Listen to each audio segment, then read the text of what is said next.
आज हम आपको बताने वाले हैं कि आपके हाथ में जो रेखाएं हैं उनसे कैसे आप अपने जीवन के भविष्य को जान सकते हैं। कैसे आप अपने हाथ द्वारा ये जान सकते हैं कि आपके जीवन में क्या योग है अथवा क्या योग नहीं है। ओम नमः शिवाय। मैं आचार्य अविनाश दीक्षित आप सबका अपने चैनल पर बहुत बहुत स्वागत करता हूँ। तो हम आपको बताने वाले हैं कि हमारा ये जो हाथ है इससे देखकर आप अपने जीवन के बारे में बहुत कुछ जान सकते हैं।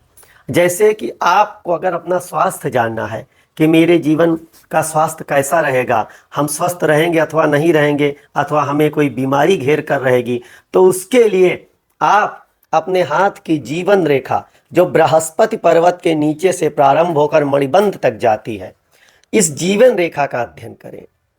यदि ये जीवन रेखा स्वस्थ है अर्थात मजबूत है, कटी फटी नहीं है, साफ सुथरी है, तो आपका जीवन स्वस्थ रहेगा, आपको बीमारियां नहीं होंगी।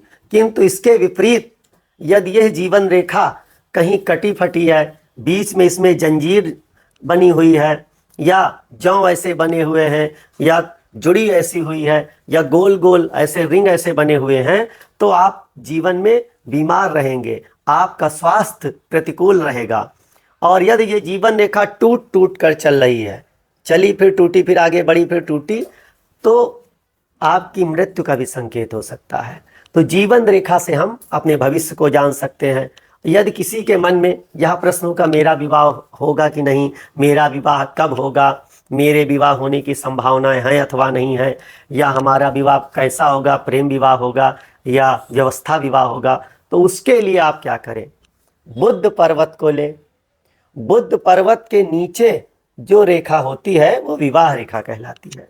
यदि ये विवाह रेखा एकदम सीधी है या ऊपर को ओर उठ रही है बुद्ध पर्वत की ओर, तो आपका विवाह नहीं होगा। ये विवाह प्रतिबंधक योग कहलाता है, अर्थात आप सदैव अविवाहित रहेंगे। किंतु यदि ये रेखा थोड़ी झुकी हुई है, हल्की सी, या थोड़ी इंक्लाइंड है, तो निश्चित रूपेण आपका विवाह होगा। और यदि विवाह रेखा नीचे की ओर, यदि हृदय रेखा की ओर झुक गई है और वहां पर कोई क्रॉस है, तो आपके जीवन साथी की मृत्यु निश्चित रूपेण होगी। तो इस विवाह रेखा से आप ये जान सकते हैं कि आपका विवाह कैसा होगा। और प्रेम विवाह होगा, इसके लिए गुरु पर्वत पर वलय बनना, गुरु पर्वत पर क्रॉस का बनना, या यहाँ से कोई रेखा निकलकर विवाह रेखा पे पहुंच जाए, अथवा भाग्य रेखा इस यहाँ पे पहुंच जाए, तो निश्चित रूपेण आपका प्रेम विवाह होगा। अब आप विवाह के पश्चात संतान की सोचेंगे, तो संतान के लिए बुद्ध पर्वत पर ऊपर की ओर बहुत पतली पतली रेखाएं होती हैं जो हमें अपनी नंगी आंखों से दिखाई नहीं देती, वे मैग्नीफाइंग ग्लास से दिखाई देती है। उस ग्लास को लाएं और उससे देखें, यहाँ पर जो इस विवाह रेखा के ऊपर जो बहुत पतली पतली रेखाएं हैं वे संतान की रेखाएं हैं। उनमें जो रेखा थोड़ी मोटी होगी, स्वस्थ होगी, वो पुत्र की होगी, जो रेखा पतली होगी वो कन्या की होगी। इसमें भी यदि वे मोटी और पतली रेखाएं टूटी फूटी हैं बीच में, या ठीक नहीं है, तो आपकी संतान का स्वास्थ्य अच्छा नहीं रहेगा। अब संतान के पश्चात आप सोचेंगे कि हमारा व्यापार, नौकरी, बाहर जाएं, तो व्यापार करेंगे अथवा नौकरी। इसके लिए अगर आपका बुद्ध पर्वत ज़्यादा उठा हुआ है, अच्छा है, तो आपके व्यापारी होने के अधिक संकेत हैं। और सूर्य रेखा पर किसी भी हाथ में हो सकती है आपके, ये जो है भ्रांति और कहावत व्यर्थ है कि एक हाथ उसका है एक हाथ उसका नहीं, दोनों हाथ आपके ही हैं, क्योंकि ईश्वर ने दोनों हाथ आपको ही दिए हैं।